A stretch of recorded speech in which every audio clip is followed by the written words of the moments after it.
All right, good morning still, everyone. Welcome, thanks for being here. My name is Miriam. I'm delighted to welcome you to our next panel, Rising Tides, Climate Change and Cultural Heritage. We have a really exciting lineup today. And this panel will focus on the ways that climate change impacts are affecting both tangible and intangible heritage, including physical sites, cultural and spiritual practices, and ways of life. The conversation today aims to discuss the ways that cultural heritage preservation intersects with climate justice and indigenous rights, and how global climate responses can better integrate cultural heritage. I'd like to first thank the Fletcher School for allowing me the opportunity to attend COP this year, where I met two of our fantastic panelists, and to my former supervisor, Roger, for introducing me to our third panelist.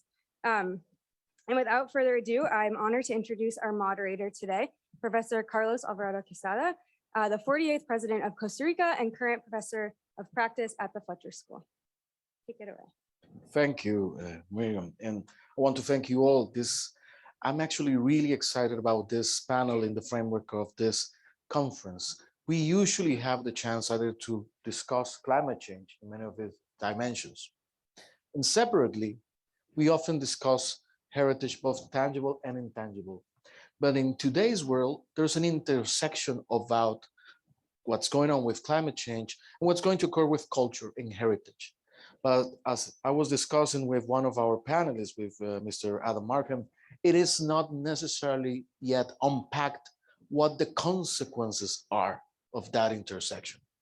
So we're going to devote the next couple of minutes, more than an hour, to discuss with our three great panelists about this. So they were going to have the chance to do 12-minute opening remarks from their areas of specialty in these topics, and then we will open up to have some questions for them to discuss and eventually open it up to the public and make the best out of this. It's going to be a great occasion to explore this intersection with which we don't use that often. So I'm going to introduce our three panelists in the order they're going to be addressing. Mr. Adam Markham is acting director of Climate and Energy Program of the Union of Concerned Scientists. Mr. Markham has a background in international climate policy and biodiversity conservation. Very relevantly, he co-authored the UCS report, National Landmarks at Risk, detailing climate impacts on US historic and archaeological sites, and was the leading author for the UNESCO UNEP UCS report within other of his credentials. Thank you very much for being here with us. We have also online joining us our two other panelists. We have Queen Quet, who is the chiefess and head of state of the Gulagichi Nation. And we say hi to Queen Quet, who is joining us online, which we can already see on our screen. Queen Quet Marquette Levin is the chiefess and head of state of the Gulagichi Nation. She's a published author and computer scientist, lecturer, mathematician, historian, columnist, preservationist, environmental justice advocate, environmentalist, field consultant, and the art activist. So she's going to be joining us as well, contributing in our conference. And finally, Dr. Salma Sabur. She's a postdoctoral researcher of Southampton University and member of the Climate Heritage Network. Is she online? She is already online, and she will be addressing this panel as well. So with no further hesitation, we're going to move to the first intervention of Mr. Adam Markham. Thank you for being here, and the floor is yours, sir. Thank you. And I'm going to try and speak here. Please do. Speak better standing up. So thank you for inviting me here, and Miriam in particular, thank you very much. I know you did great work when you were working with Roger at UCS, and it's great to meet you, and thank you for inviting me and this fantastic panel. Really looking forward to the discussion. So I work at the Union of Concerned Scientists. We're a non-profit organization with about 500,000 scientists and science-interested members. We do advocacy on scientific integrity and issues related to science in the world. I work on the climate and energy program there, and I'm also involved with ICOMOS. You heard earlier about the ICOMOS programs on heritage, and I'm on the climate action group of ICOMOS. So I'm going to talk very quickly, I heard the 12 minutes, about some of the links between climate change and heritage. I'm excited to hear from my fellow panelists, both of which are on the screen that I've worked with over a number of years on the climate and heritage work. So a couple of the reports that I've been involved in over the last few years is World Heritage and Tourism in a Changing Climate, which was a UNESCO, UNEP and UCS joint report a number of years ago, in which it was really the first time for a decade that UNESCO had addressed the impacts of climate change on World Heritage sites. And then the Future of Our Pasts was an ICOMOS report, which again tried to, over quite a lot of pages, identify what are the links between climate change, heritage, and heritage management. And so both of these are worth a look if you are interested in the topic. So we've heard about a lot of different damages to heritage, but I think that many would agree that climate change is the fastest growing global threat to heritage. And when the work that I do is often around the World Heritage Convention, and I'm not going to be talking much about that today, but the World Heritage Convention looks at both, as we heard earlier, natural and cultural heritage. And those two things actually can't really be separated in most cases, but the World Heritage Convention looks at criteria for natural heritage, criteria for cultural heritage, and then it has some mixed sites. But in reality, most sites have a mixed nature culture element. But to look at the scale of the impacts that we're talking about, we have just some examples of research over the last couple of years. So I came out last year, 18,000 glaciers or glaciers, depending on the pronunciation, are under threat from climate change. About a third in World Heritage sites may disappear by 2050, including all of those in Africa. And that's responsible, that includes 10% of the water that is in ice on the globe, just in World Heritage sites. And then I think something you probably all know about is that 90% of global coral reefs are threatened by climate change if we don't reach our 1.5-degree target under the UN Framework Convention, and we're unlikely at this point to meet that target. 500 million people depend on those coral reefs, 25% of marine biodiversity. It's a quite extraordinary scale of impact that we see there. And then just another of many other reports, this was one I was involved in, at least 180,000 archaeological sites in the Arctic affected by or at threat from climate change, mainly because the permafrost is melting, the coast is eroding, and the soil is getting warmer and decaying artifacts under the soil. So we've kind of already talked about this slide, what is cultural heritage, but I think it's worth saying again that we're talking about tangible and intangible cultural heritage, because I think that certainly when we deal with the public on these issues, people think about sites, places, museums, landmarks. But what is increasingly important is to remind people that there's a massive amount of intangible heritage, and the two things are connected. So intangible cultural heritage includes various practices, foodways, cosmologies, music, ceremonies, and we'll hear more about those from some of the other panelists this morning. The other thing that I don't think I've heard yet this morning is that intangible heritage often resides in communities which have been historically marginalized or actively discriminated against. And so when we're looking at maintenance of intangible heritage, we also are going straight into environmental justice and climate justice and equity issues. And I think that's a really important topic that we might want to talk more about later. Climate risk, I've mentioned that hundreds of UNESCO World Heritage Sites are at threat or at risk in varying degrees from climate change. Most are impacted or affected by climate because climate change is happening all around us, but not every one is affected so severely. I just have 3 examples here: Briggen in Norway, the Hanseatic Port, Hoi An in Vietnam, affected by more frequent flooding, and Rapa Nui, the Moai sculptures there, where both sea level rise and fires are impacting that archaeology.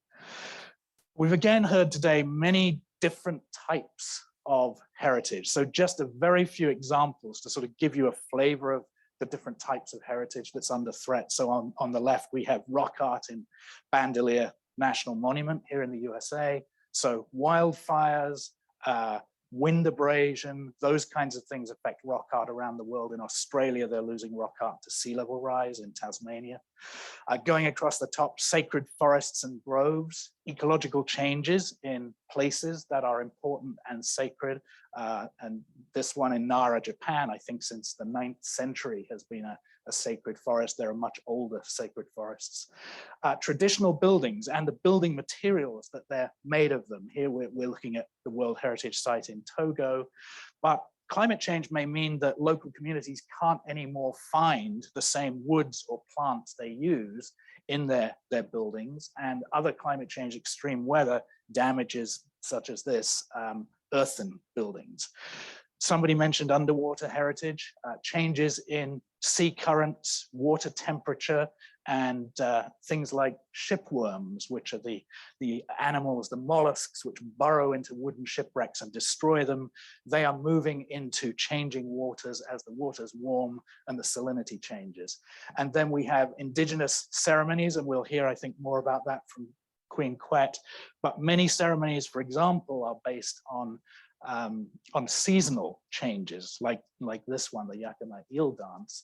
And as the seasons change, because we're getting longer summers and shorter winters here in the Northern Hemisphere, then that also delinks the ceremonies from the seasons. So to protect all of our cultural heritage, we have to better understand the risks, and we have to reduce emissions and increase resilience. And I think we'll be talking more about that.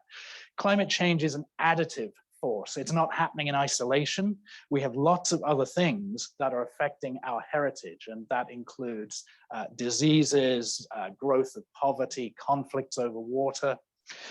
And it's important to recognize that when we try to do something about climate change, we're mediating it through cultural lenses. So how we politically or culturally respond to climate change and climate change policies depends on our own cultures, whether those be society cultures or community cultures.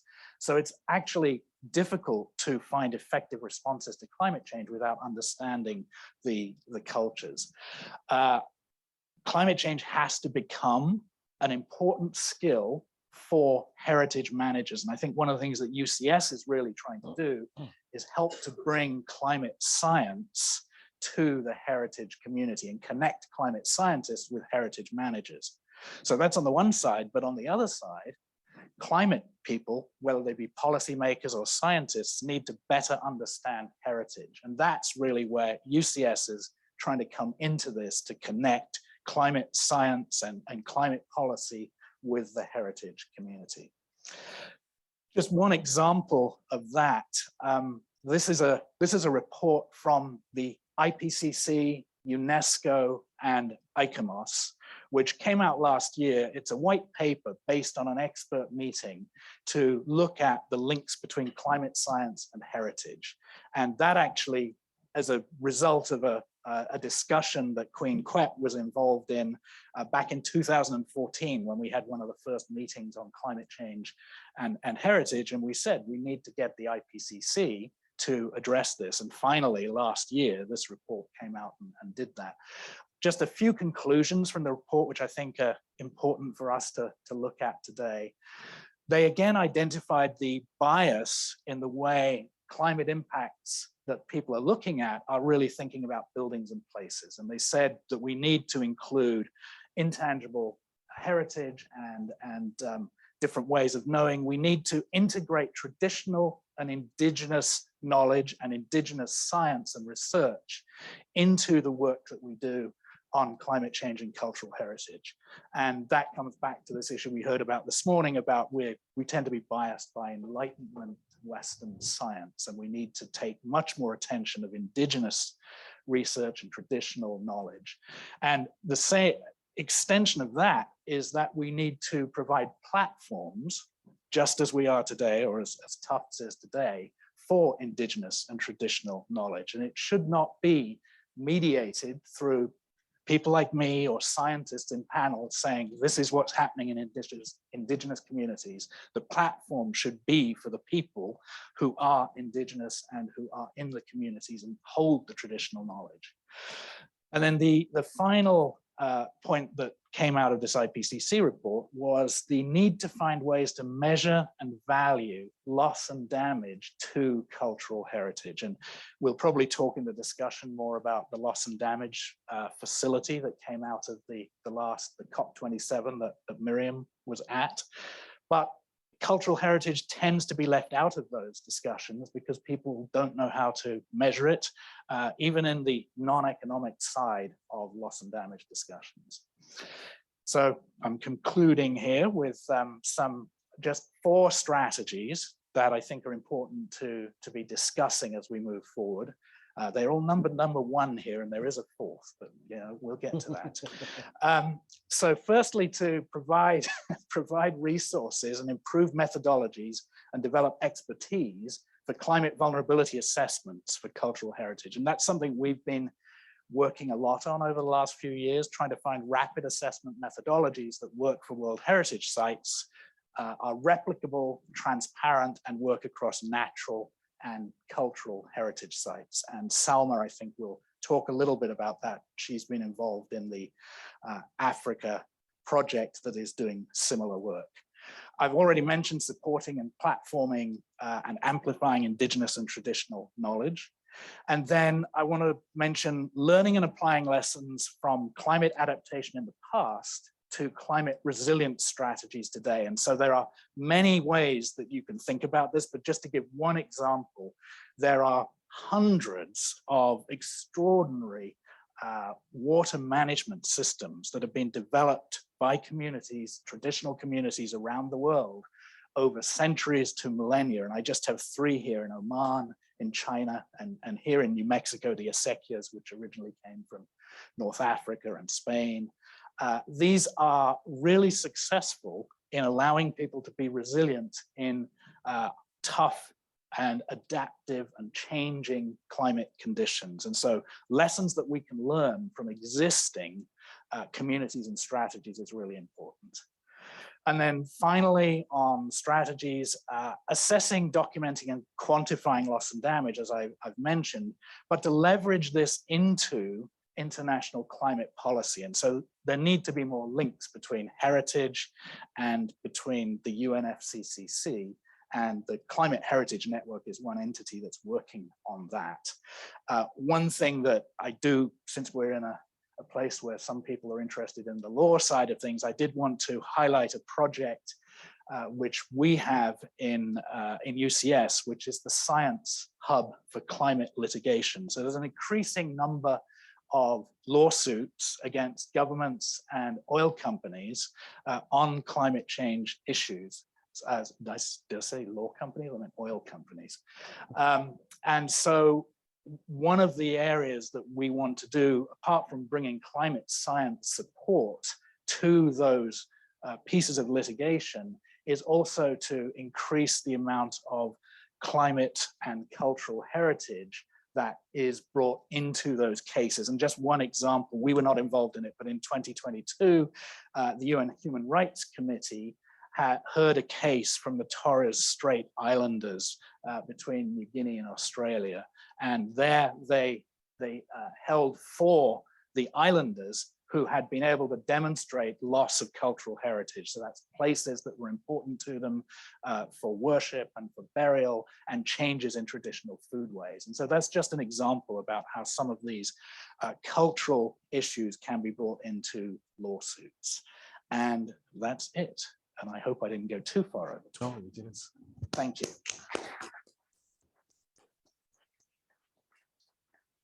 Thank you very much, Mark. Sorry, Adam. That was you were very precise in your remarks. And we appreciate, and I hope we get the chance to go further into them in the discussion. We'll be moving now to the remarks of Queen Quet. Can we have her on the screen, please? And please go ahead, madam. I have been in this storm so long. I have been in this your storm so long, crying, Lord, Lord, give we more time for prayer.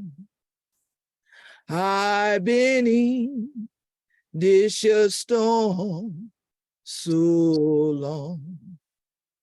Oh, this your needed time. Oh, this your needed time, crying, Lord, Lord, give we more time for prayer.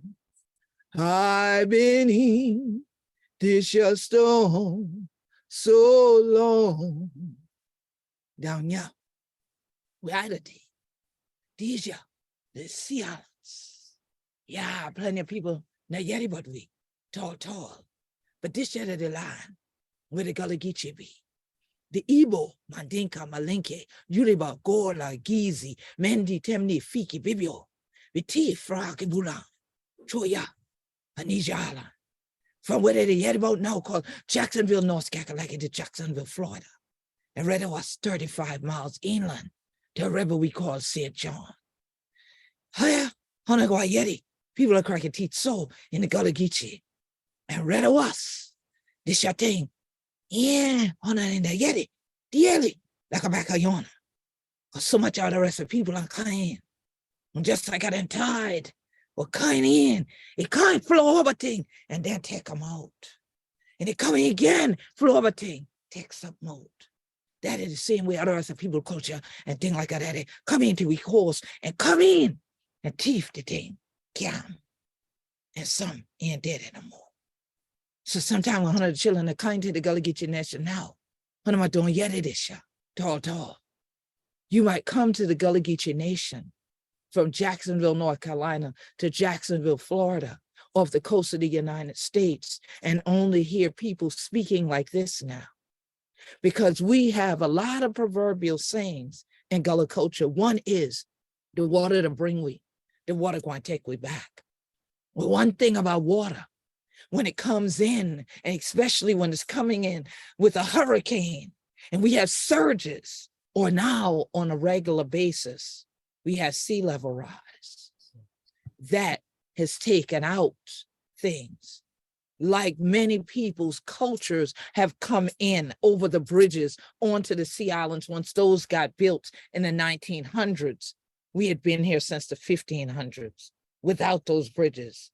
And the bridges got built and people thought that that would bridge a gap between cultures, and instead, no, it made a way for others to come in like a tide, overflowing with other culture, other heritage, other traditions, other customs, other languages, to overflow our unique language that our ancestors had put together through the amalgamation of their different cultural heritage traditions. And so today, as we sit together from around the world, engaging in this dialogue about cultural heritage and climate change, I want you to think about how we can change the climate of the belief system that only the Western world has something to offer the world, that only males can offer something to the world, into conversations about science, about tradition, about culture, and even about conservation and preservation. My battle every day as the elected head Fundabadi or the head of state for the Gullah Geechee Nation is not about conservation. It's not about preservation. It's about continuation of the cultural legacy of my people, where Gullah Geechee culture amalgamated African and indigenous traditions and then planted our roots in the very soil of the Sea Islands from Jacksonville to Jacksonville. Many people still have not sat beneath the tree that is that of power of interconnectivity of cultural heritage that emerged from Sea Island soil and became indigenous to this place. We created a cultural heritage landscape that we also got the US Congress to finally acknowledge in 2006 through the Gullah Geechee Cultural Heritage Act.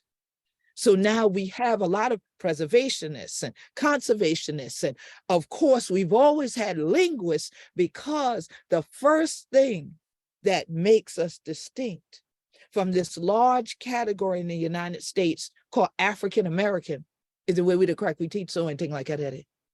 But them not going to the curriculum with we for see how we cast in it. Honey not did it when we the Billy Bato.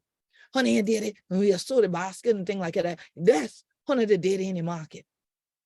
So all that's stitched into our culture through the sewing of cast nets, the sewing of sweetgrass baskets, the sewing of quilts by hand, the creation of the Bato boat in the way that our ancestors created even ships and then later boats that they would be offloaded onto when the ships couldn't navigate into the waters during the transatlantic slave trade, but would be anchored in a distance. And then people would get onto the bateau and then be rowed or row themselves into a place of bondage. And there on those shorelines, they stepped off, some at low tide walking through the salt marsh, others at high tide seeing this water that had brought them to a new land. And now daily, we see this water bringing us back to our remembrance, bringing back what the hardships they went through were, but bringing us back to recalling the fact that they thrived and survived in spite of others trying to literally beat out of them their traditions. When they even tried to take the drum, we found a way to beat out our traditions and have them live on, have that syncopation and harmony go around the world, across the waves, back through the transatlantic slave triangle, go back to reconnect us to the Caribbean, reconnect us to the motherland, where we could shout in the circle of reconnection and find that even in Senegal, the waters are hitting the shores the way the waters are hitting ours, to know that now cotton is no longer king here, but the tide is. But another proverb says, the rising tide raises all boats.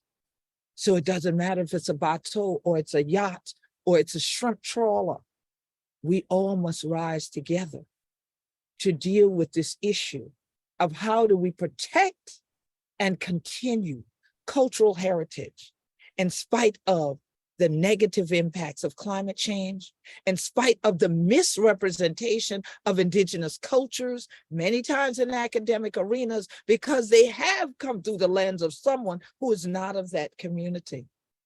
As my colleague and ally, Adam, said, and it's so appropriate that we start with the first man, Adam, that he has spoken to say that this should no longer be the way that we go forward.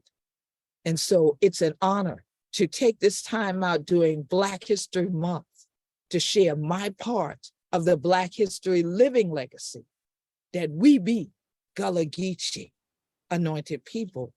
And we'd love to sit in a circle with more of our allies and let you have the opportunity to hear from us, to see us, and to experience our living cultural traditions that we hold on to and continue every day, in spite of the losses and the damages that have been brought in to us by others crossing the bridge. We still hold on, we live on, and we pray to live in harmony and balance with Mother Earth and with you. Peace and blessings.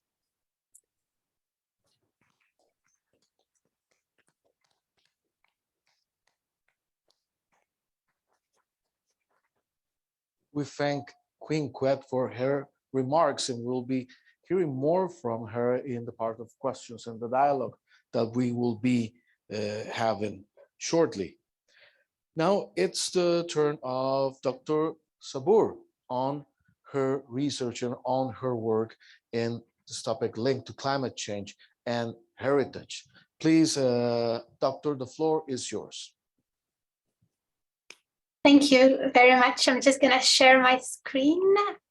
Thank you. So first, I really want to thank the invitation to be part of such a diverse conference, and special thanks to Miriam Israel for the beautiful interactions we had in COP27. My heart is beating fast after Queen Quet's talk. Like after every of her talks, I can feel how climate change is affecting people. And I think it's really important in the way, especially when we're talking about culture and climate change, to move from understanding the numbers to actually feeling and relating to the experiences that people have.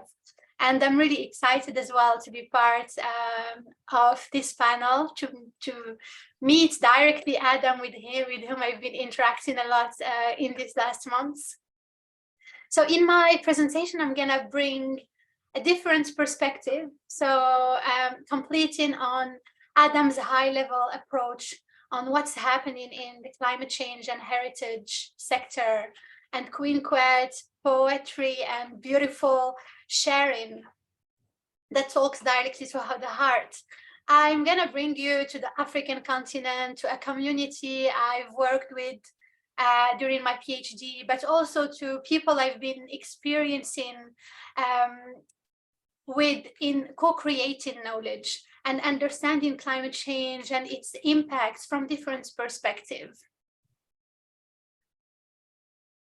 So the African continent, including its communities, lands, values, heritage, and culture, is one of the most vulnerable to climate change. In this continent, the IPCC report mentioned different risks of climate change, such as species extinction, reduction or irreversible loss of ecosystems, their services, including freshwater, land, ocean ecosystems, risk to food security and malnutrition, and loss of livelihood due to reduced food production from crops, livestock, and fisheries, risk to marine ecosystem, reduced economic output and growth, and many other risks, such as water, energy security to drought and heat. In the latest IPCC reports, it was the first time where the heritage sector was mentioned. And more importantly, it was in the Africa chapter. So I think this is something really important, that a lot of effort from African writers of the IPCC report to include the heritage sector in the IPCC for the first time this year. And this also acknowledges how the heritage sector is being active as much as they can with the skills and the abilities and time capacities they have to bring the heritage sector, the culture sector, to the front of the climate change discourse. African heritage include cultural, natural, cultural landscape, mixed heritage. I really loved what Adam was saying about this dichotomy between natural and culture, and I will speak about it a bit more later on.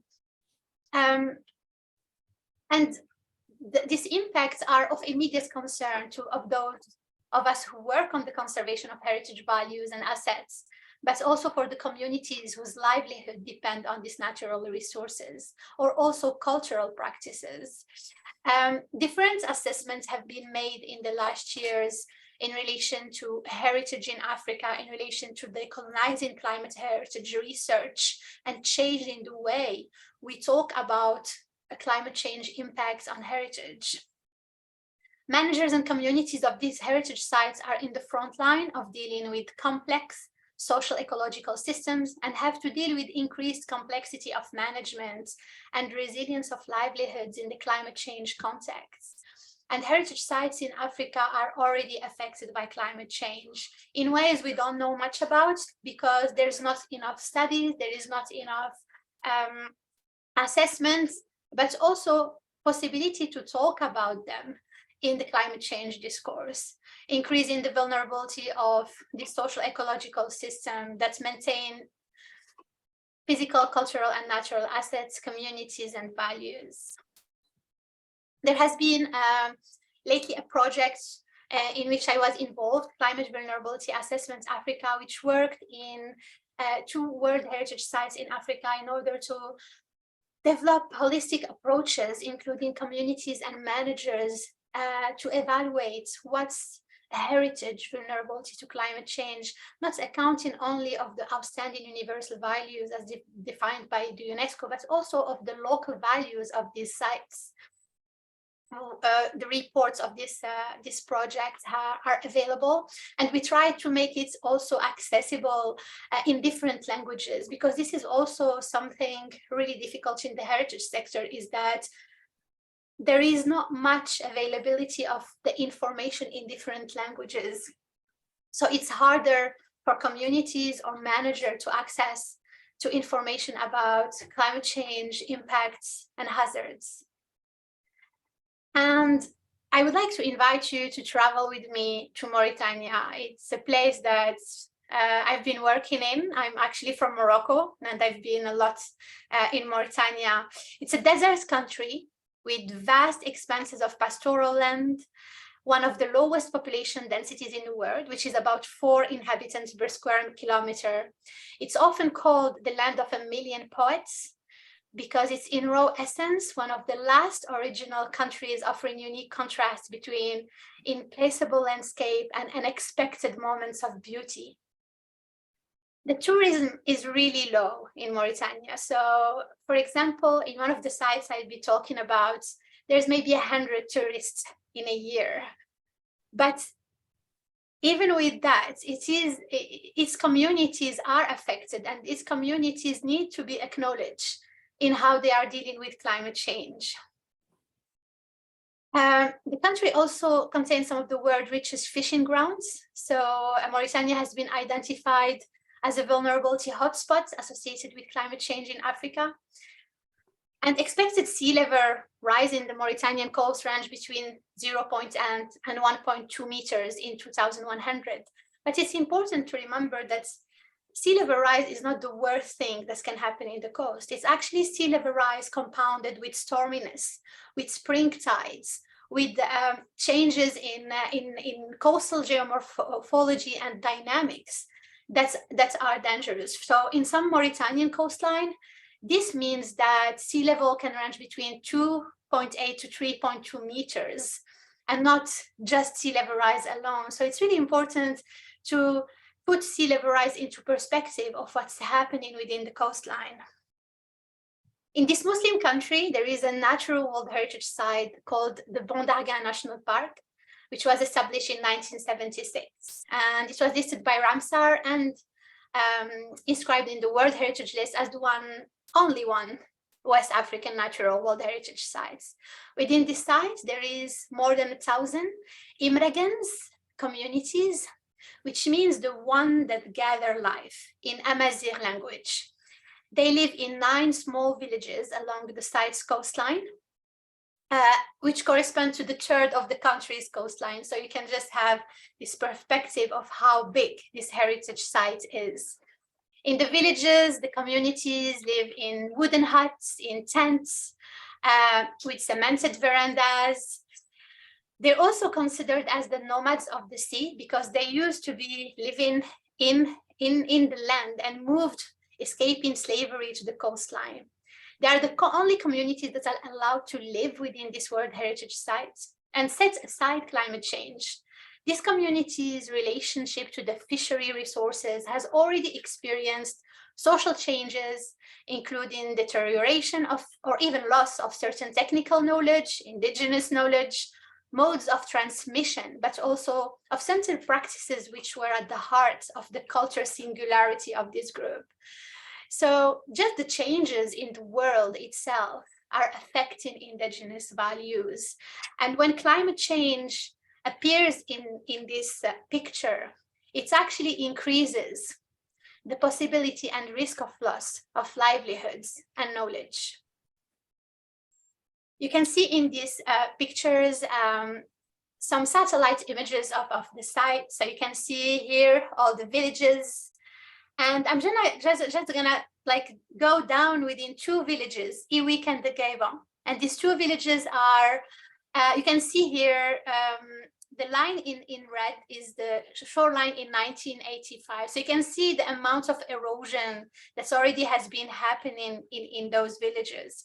And myself as a researcher working within these sites, actually, I understood really early on my research that more holistic approaches of research and co-creation of knowledge were needed because there were no data available in those areas. So the country situation, the community situation, and the scarce data availability was a calling and an encouragement to actually develop just collaboration and support. And it was interesting to witness the dichotomy between research on the natural environment with the community, which is actually a direct result of designating a site as a natural heritage site. Because when you designate a site as a natural world heritage site, most of the funding for research projects are concentrated on this element of the sites. And if there are other elements of the sites that are more culturally related, they are less perceived or less understood by the community. And in my perspective, coming on what Adam was saying earlier, all systems that we call cultural, natural, mixed are in fact complex social ecological systems, and they tell stories about social dynamics and ecological lives.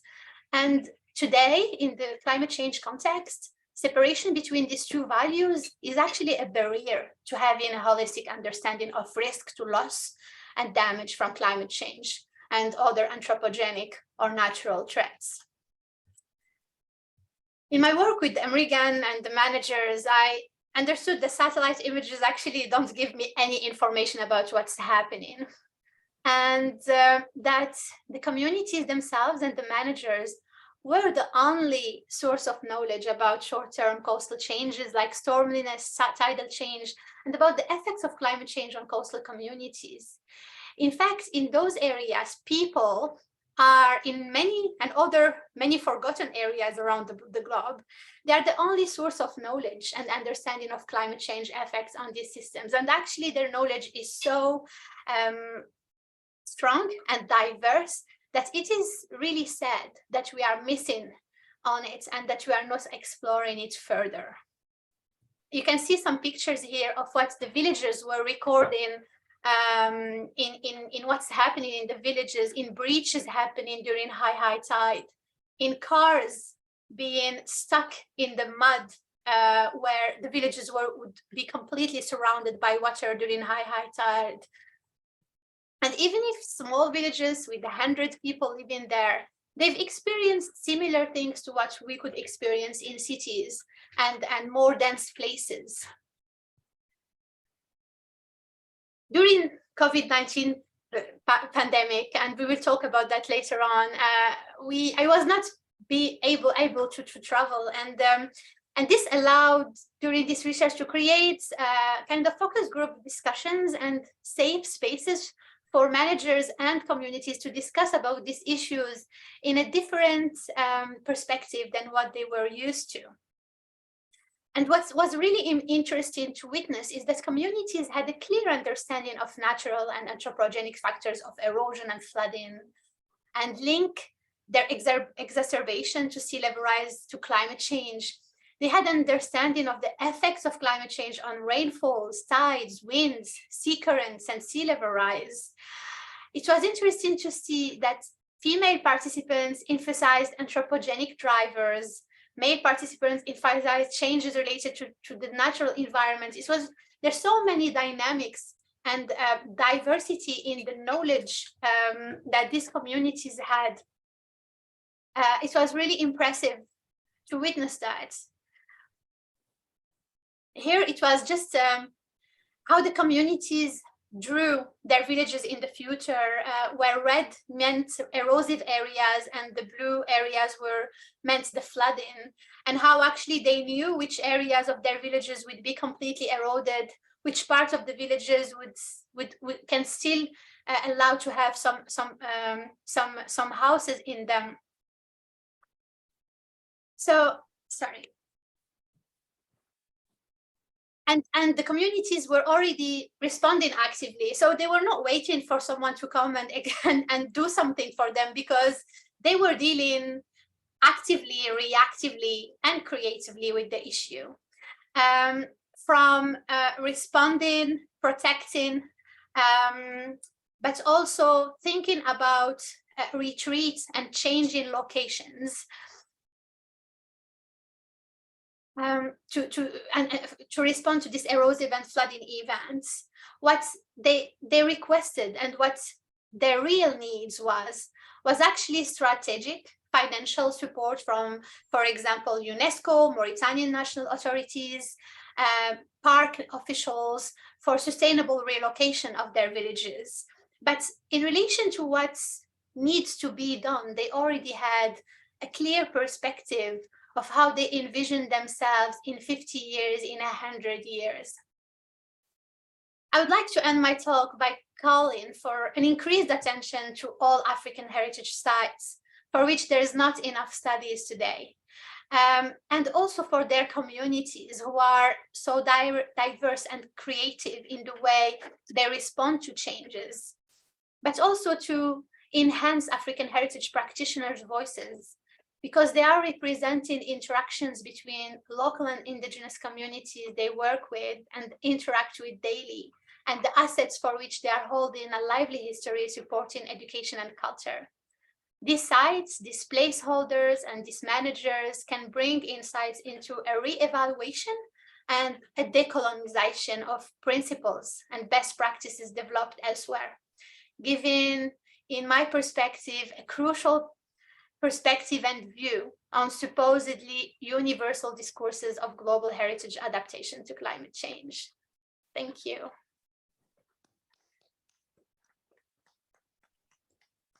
Thank you very much, Doctor, for your presentation.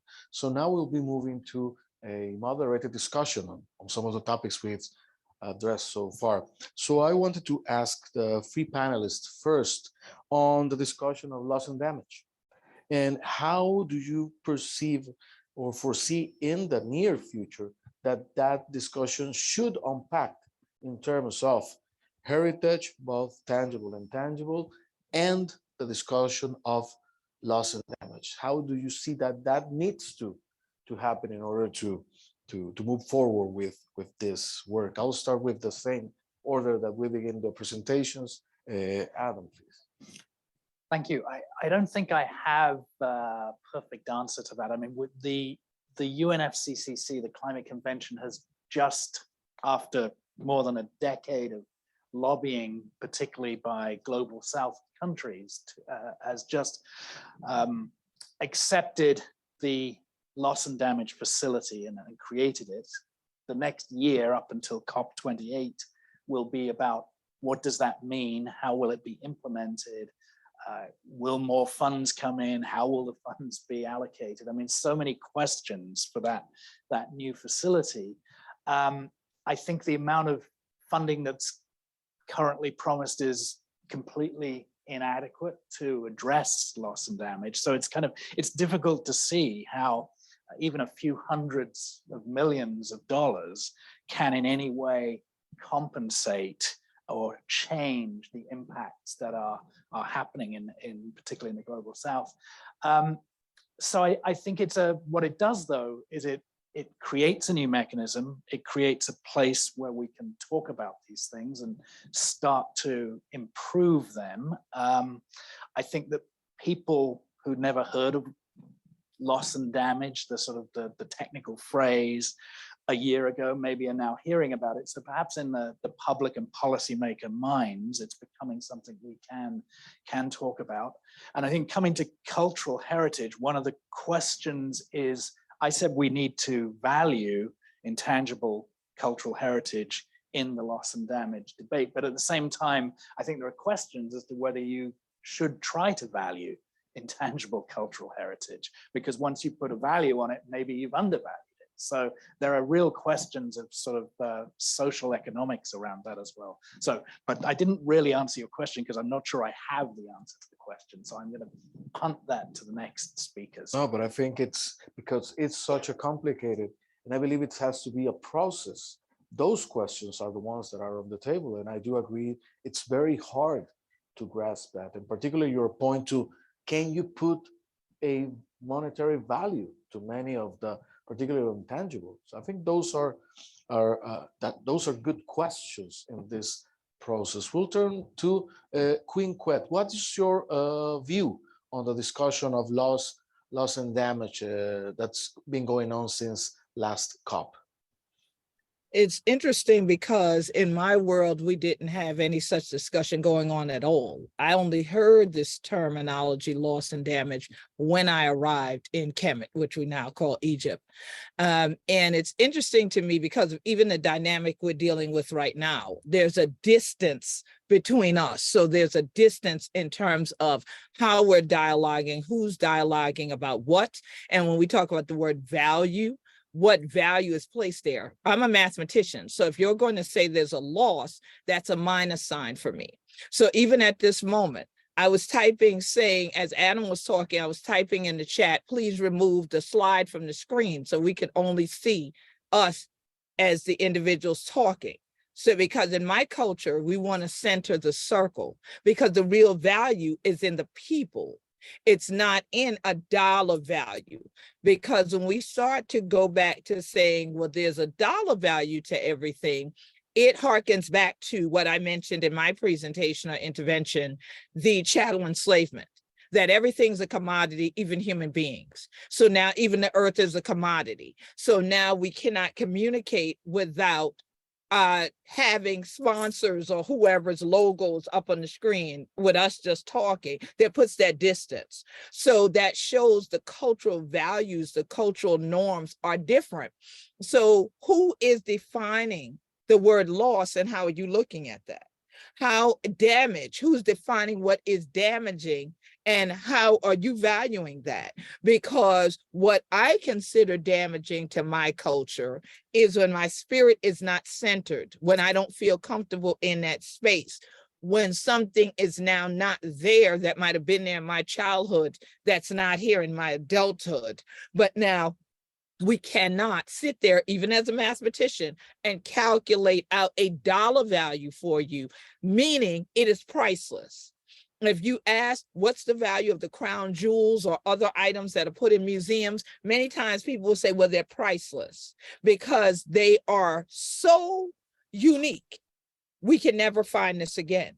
And that's how we have to look at cultural heritage. That uniqueness is what is valuable. That is the thing that we have to come to and not still continue to look only through the Western world's view of everything being commodity. Thereby, there's a price tag that can be attached to it. Because then are we just selling souls again? Are we just selling individuals? That's where the loss will be. And that's where the damage is when people cannot communicate and understand and center each other, even in an opportunity like this, and in a moment like this, to be able to center one another and engage directly with the spirits of one another so that we realize how priceless it is for every cultural heritage to continue and how we'll never be able to really put money on how to put it back if we lose it. So we need to hold on to it, even if we only have a remnant, and try to expand on that remnant like we do with quilting, as opposed to continuing to contribute to those things that are being constituted as bringing the loss and the damage from the Western world into many indigenous communities. Well, you make a very powerful point, Quinquet, on how the perspective or even the narrative of the loss and damage may have in itself a perspective, a dominant narrative, which it's necessary also then to unpack. And I think that's a very powerful, argument. I have to even recognize I never saw from that perspective, that complexity, which I believe is so valuable to bring to the table. Dr. Sabur, what's your take on the loss and damage discussion with its intersection with heritage and the work you showed as you've been doing? Yeah, I feel strongly about what Queen Quet just said. And also I felt that this COP being there, thanks to the support of the Union of Concerned Scientists, even in relation to how we perceive loss and damage and values, it's really complex because we live in a world that is dominated by specific cultures. But however, this COP felt like they were a strongest presence of arts, culture, and heritage. And also the first ever organized high-level ministerial event on cultural heritage-based climate solution that was chaired by Andrew Potts from the Climate Heritage Network.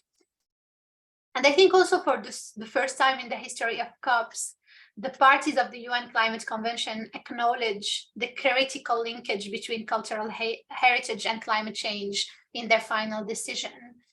I think that culture, heritage, and art sector have actually the capacities to bring the change that is needed to respond to the climate crisis and other crises we live in today. Because I believe that the climate change is first and foremost, like responding to climate change would happen first and foremost through a mindset change. And if we want to have this mindset change, then we need to include what make us change our perspective on things and evolving and growing our culture into something more sustainable, more respectful for all being, and changing this toxic culture that we're living in. Like, we are completely aware of being in a toxic culture, but still we are still clinging into it and not accepting changing the way we see things.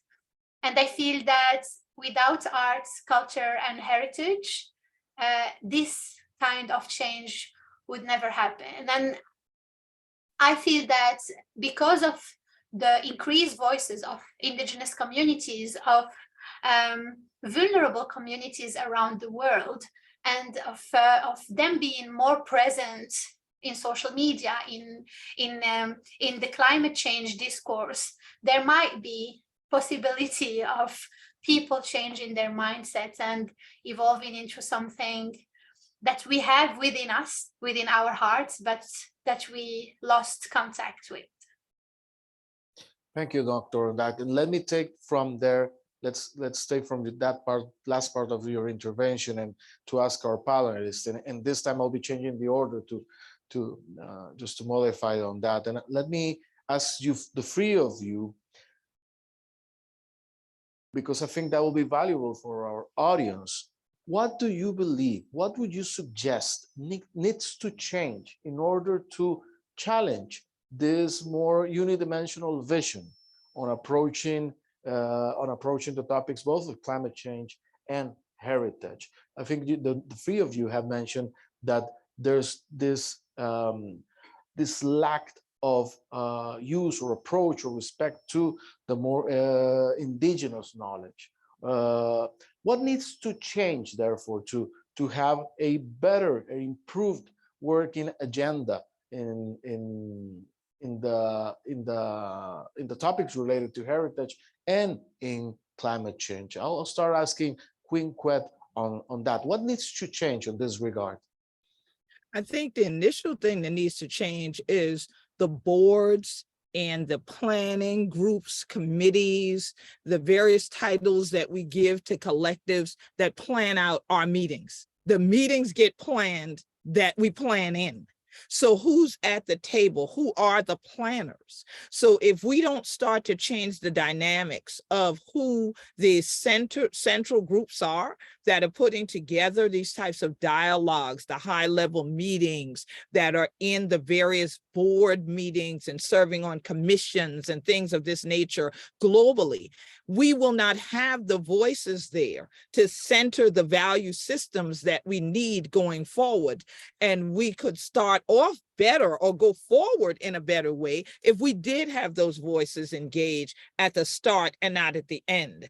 For instance, if we are going to another UN COP, then why not draw from the list of the cultural heritage community actors that were present, the leaders that were present on the ground now, and say, well, we would like you all to plan sessions. We would like you to be engaged and be a part of some of these things going forward so that we can know what is going to be the thing that will draw in others of your communities to then be part of implementation plans, implementation work right on the ground wherever you are in the world.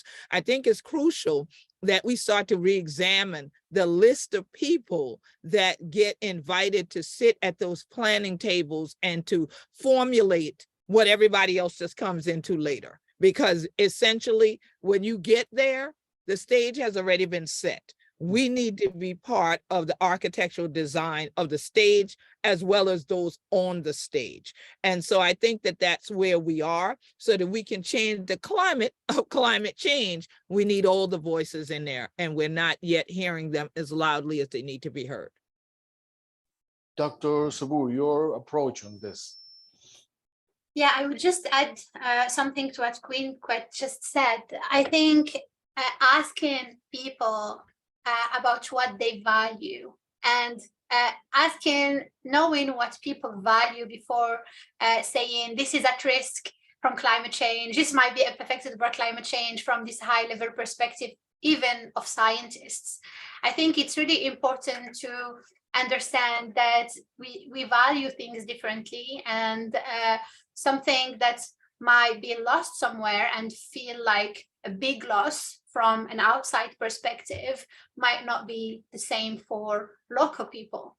And I think at this point, critical point, it's really important to just actually ask people, like, properly create bottom-up approaches, because we talk about bottom-up approaches, but how do you do it in a just, fair way is difficult. It's really difficult. And to do that, we need time. Like, if you want to be just, you need to do things with taking more time than the time we are taking to make those decisions that are affecting everyone in the globe. So, and with climate change, we have no time, but at the same time, I feel this is the moment to slow down the way we are making decisions, because we need to account of more voices, and accounting of more voices is changing the way we are making these decisions in relation to climate change more specifically. Adam. Yeah, I feel like I shouldn't even say anything about this. So I think I want to agree with what you have both said, that there is just a ridiculously small amount of, I mean, even panels like this, where both of you are bringing local or indigenous community voices to the platforms, they just don't happen very much. And so what you're saying is that we need to change that, and we need to change it fast. It can't be something that happens over a decade. It needs to start happening at all of our meetings. And the idea of planning in advance based on what people who have experienced meetings feel could be changed, I think is a really valuable one. I know that the work that Salma has done with the other African colleagues in the Climate Vulnerability Index work in African countries, one of the issues that I know came up there was the Western scientists who were involved in the project had, you know, no language skills for the African countries. They didn't have the contacts with the African scientists or communities. And I think a very big lesson came from that, about how you can't just take, which I'm sure has been learned many times before in many other projects, that you just can't take Western constructs of science into communities. And then I think the other thing that I would say is that the World Heritage Convention itself is exactly that thing which we say we value at the global level for various reasons, whether they be the outstanding value of the sites or the iconic level of the sites internationally. But who gets to decide that? And in the past, you know, a lot of local communities have actually been displaced from World Heritage sites in Uganda, other parts of Africa, for example, and Asia. And so local communities not only weren't consulted, but they were displaced and moved away. And even now in heritage planning, there's a real problem with engagement of local communities right at the beginning. So the co-creation of management plans over the long term is something that needs to change. And that's beginning to happen in a few places. And I know that in Australia, some of the First Nations have been involved in co-management plans of some of the heritage sites. So, you know, that's one area that can change. I want to ask two questions, but I know that we need to open it to the floor. So I'll ask the three of you two questions and request to try to answer them briefly to our audience. One, this is a conference on religion, law, and diplomacy. So I want to ask each and every one of you, or the three panelists, what's the role of spirituality in the work you're doing? How you define, how you perceive the role of spirituality in the work you are carrying on? And the second one, which I also, I think it's important, we have a young audience, many of our students in our master's degree, and they're going to become the future members or leaders of diplomacy, of NGOs, of governments, etc., business. After what we have heard, what will be your key message to our audience that are going to be practitioners in the near future? What will be that message you want them to hear that you believe is relevant from your perspective and from your work? So that's a two-on-one. What's the role of spirituality in the work you do? And what will be your message to our audience? And I'll start this one by asking Dr. Sabu this two-on-one question. Thank you very much. From my research perspective, I think knowing a culture and a religion deeply, understanding it, even if you are not part of it completely. For instance, I grew up in a Muslim country, but I'm not Muslim, but I know the Muslim norms because half of my family is Muslim. Like growing up in Morocco had allowed me to actually understand better and be able to relate and do research in places that I can understand, because I know about nomadic culture, for example, that are part of my ancestry. And this allows me and empower me into speaking more freely about some subjects, but also gave me the strength to understand better the perspective of the people I was working with. And I think understanding a spiritual environment or a religion, or feeling part of it, or being part of it even if you didn't want to, give you this opportunity to be able to support communities, to work, to give your skills and knowledge to uplift and support places around the world where you can understand and relate to. I also think that spirituality allows a more high-level approach to perceive other beings and facilitate feeling respect for the land, the places, the plants, the past, the ancestors, the future. So, you know, a lot of indigenous beliefs can teach us a lot about how we can see future, not in relation to years, but about generations. Like, if our politicians are planning and working, thinking about 3 generations ahead, we would have never been in this situation today. So, you know, changing the way, improving the way we connect to our own spirituality, either through religion or through different beliefs, but also finding the richness of other spiritualities and beliefs around the world and learning from them. I think, yeah, this is how I perceive how religion and spirituality affected my life. And for my advices for new leaders and future leaders is really encouraging inter and transdisciplinarity in any work.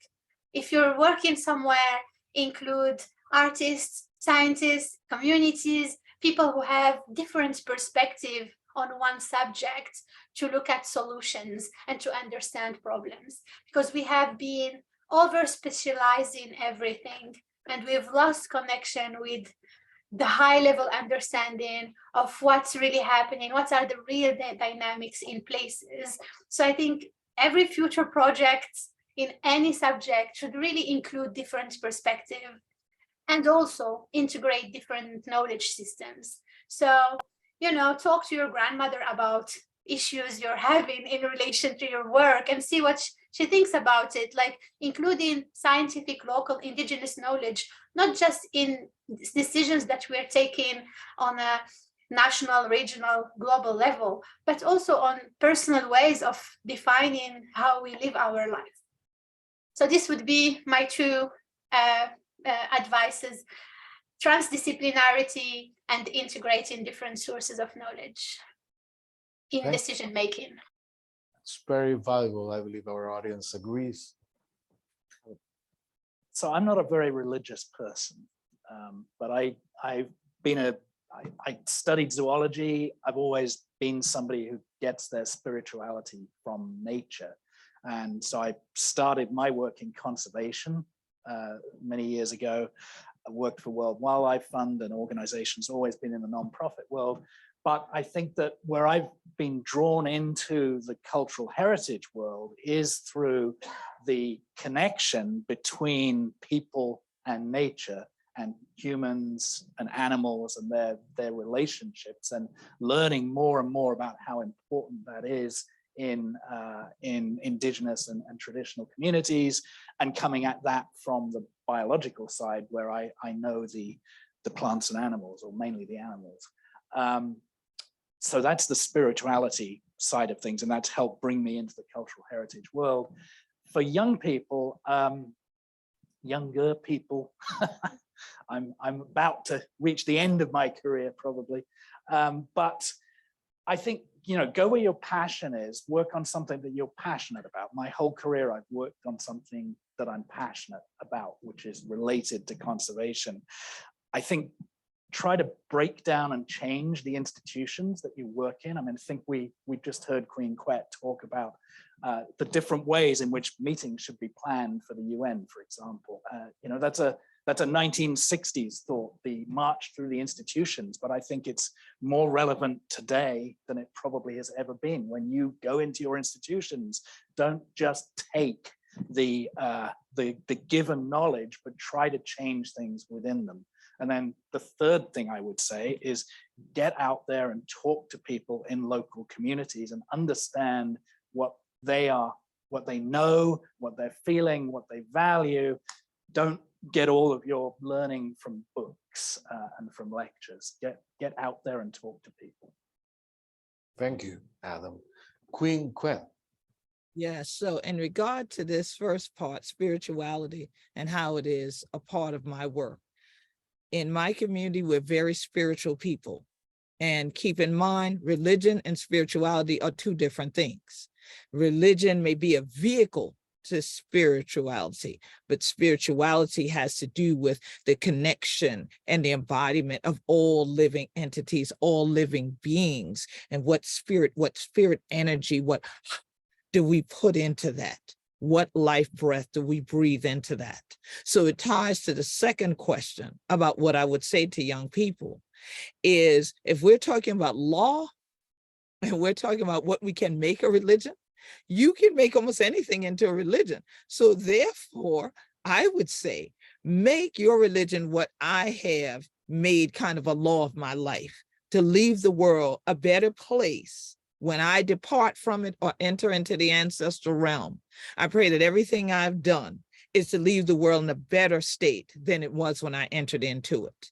And so if you center that, there's no way that you can't center the spirit of others that you come in contact with, whether that's other human beings of varying cultures and languages and traditions, or that's even the creatures, because I'm that person that every cat and every stray dog and every kind of creature out of the woods and the wilderness will walk right up to me without biting me, without feeling upset or anything, and will just stay there, and I can commune even with their spirits. And I love communing with ancestral spirits beneath our trees. And so definitely, that's the thing that I would offer to young people, is do as what we've all stated here. Be part of that global circle of communication. Go out with the people, talk with them on the land, and then learn. There's more in the world than your culture, but may all of our culture be about making the world a better place. We're not over yet, but I want you to please join me and give a round of applause to our guests.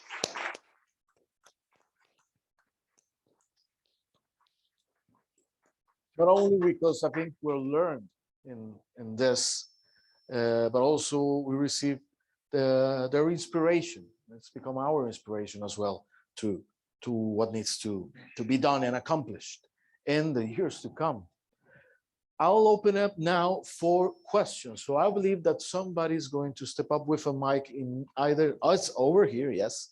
And so please raise your hand if you've got a question, state your name, to whom is addressed your question and what your question is. So we're opening up for questions about now.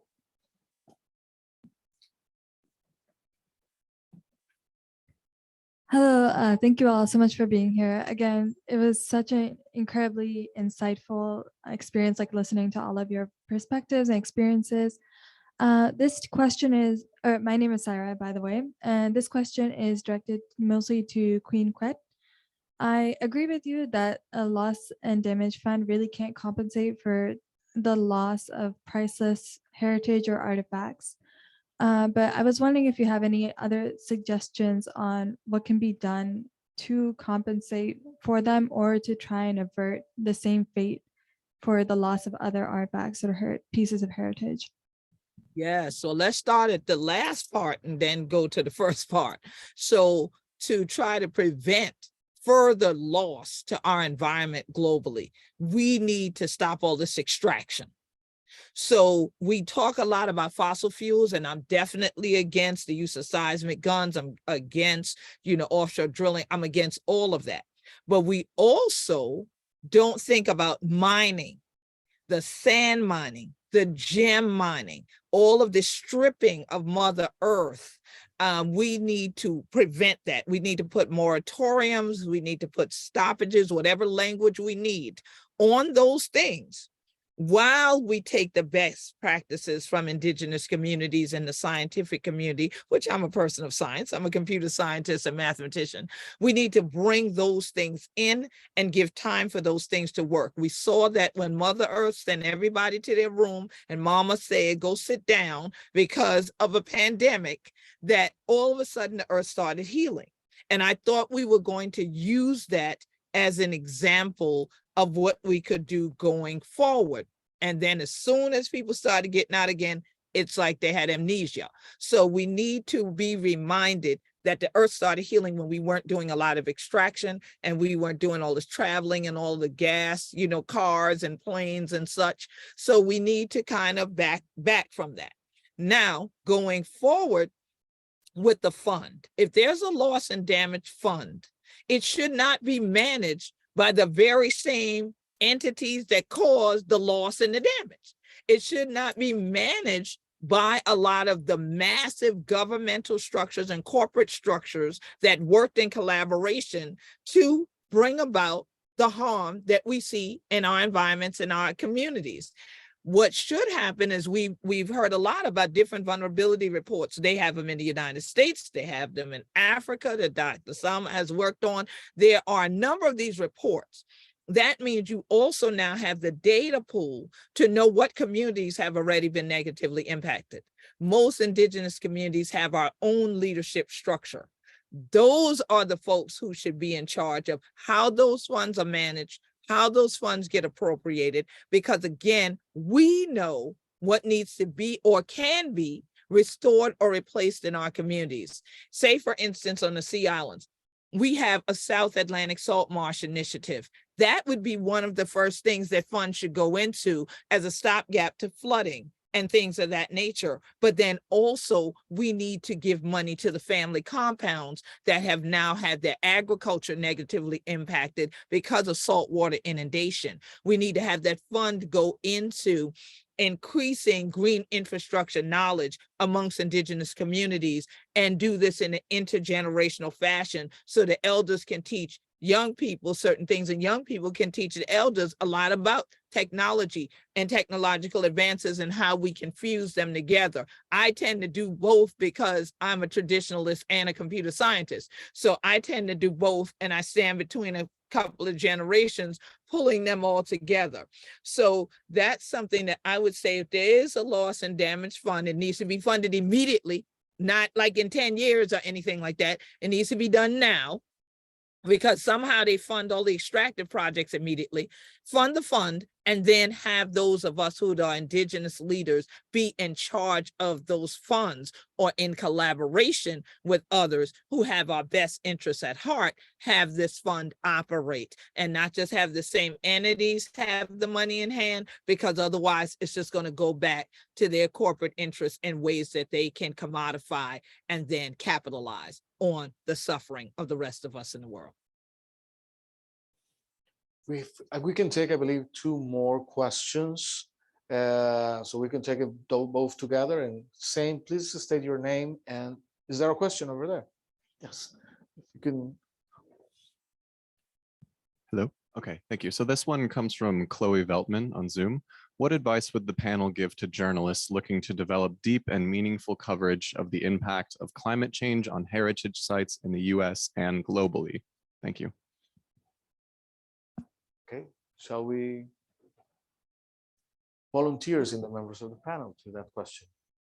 Well, I'll take a look. I thought Adam was going to dive in there first. But I'll say this because I deal with journalists all the time. And interestingly enough, if they have already framed the way they look at indigenous people as objects or as not civilized or something, they come skewed. So don't do that. Don't come with a preconceived notion into communities. Allow the communities to open up to you, embrace you, and bring you in. And also have indigenous people in those communities write their own stories, document it through their own photographs and videos, and send them in to your publication, your blog, or whatever, and then compensate them for it. You'll get a much deeper story that way and a more truthful story that way, and it'll be accurate and respectful to that community. Where we have a great insight on journalism and coverage and on loss and damage and how to work on that. Do we have time for one more question? Or yes, one and the last question.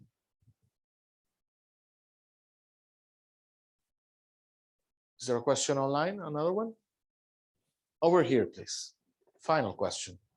Thank you for the insightful presentation. I have a question when Dr. Salman talked about art heritage not only being affected by climate change, but also garnering public opinion, art being used to garner public opinion to reshape people's perspective about how they think about cultural preservation and climate change. So I would want to know the panel's opinion on how can art help us mobilize public opinion to reshape people's perspectives and thinking process when thinking about these issues. Thank you.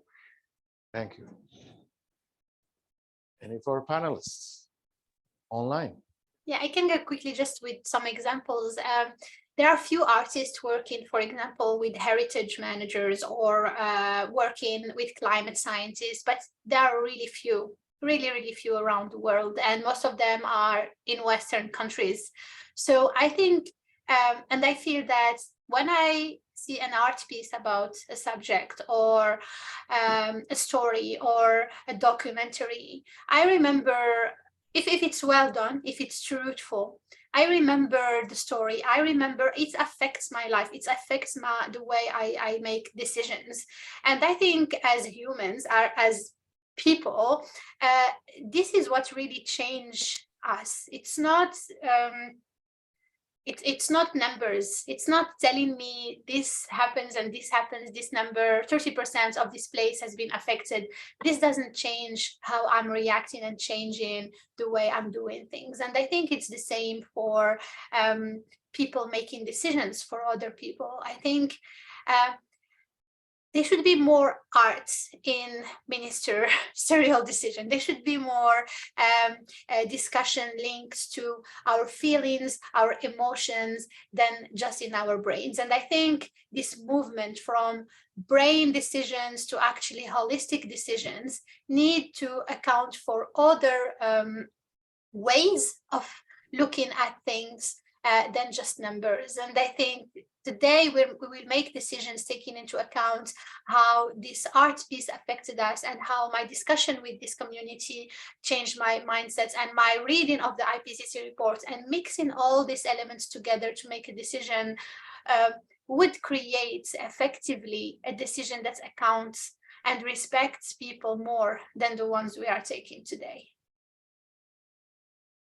So that's our final question. On a more personal note, I have to say that after the interventions and the panels, I can say I go out with an inch more of knowledge of some of this, but a greater deal of awareness on something that perhaps before myself, but I believe many of us were not that sensitive or aware, and that's a huge value. So I want to thank our panelists. I want to thank you, Adam, for being here. I want to thank Quinquet also online, and I want to thank Dr. Sabur, and I want you all please to thank them with a big applause.